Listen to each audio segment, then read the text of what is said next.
বর্তমান বিশ্বে মাইন্ডসেট নিয়ে প্রচুর আলোচনা, প্রচুর গবেষণা। What is the right mindset?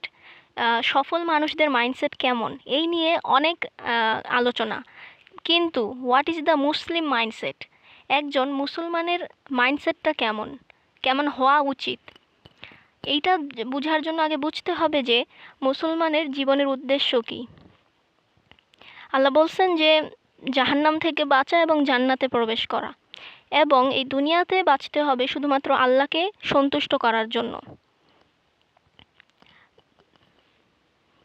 তো এইটাই যখন একজন মুসলমানের লক্ষ্য, তখন যেই ছেলেটা এক ওয়াক্ত সালাত আদায় করে না, বা যেই মেয়েটা বেপরদায় ঘুরে বেড়ায়, সেও বলবে আমি জান্নাত চাই। But the right mindset is যে জান্নাত পাওয়ার জন্য আমি আমার জীবন দিয়ে দিব। আল্লাহকে সন্তুষ্ট করার জন্য আমাকে যদি এই মুহূর্তে আগুনে ঝাঁপ দিতে বলে, আমি আগুনে ঝাঁপ দিয়ে দিব। That's the Muslim mindset. And এই মাইন্ডসেটের অভাবেই, আমি এইটাকে বলি দ্য ওয়ারিয়র মাইন্ডসেট। সো এই মাইন্ডসেটের অভাবেই আজকে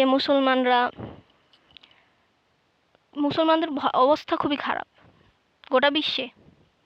সো আর আল্লাহ আমাদেরকে এই দুনিয়ার রাজত্ব দিয়ে দিবেন, এটা আল্লাহর ওয়াদা।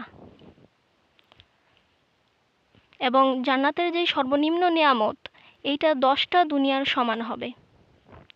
So we need to build that mindset যে আমরা বাঁচে আছি শুধু আল্লাহকে সন্তুষ্ট করার জন্য, আর কিছু না, অন্য কিছু না। অ্যান্ড এই মাইন্ডসেটটা উই হ্যাভ টু বিল্ড, যে জীবন দিয়ে দিব, আল্লাহকে সন্তুষ্ট করার জন্য জীবন দিয়ে দিব।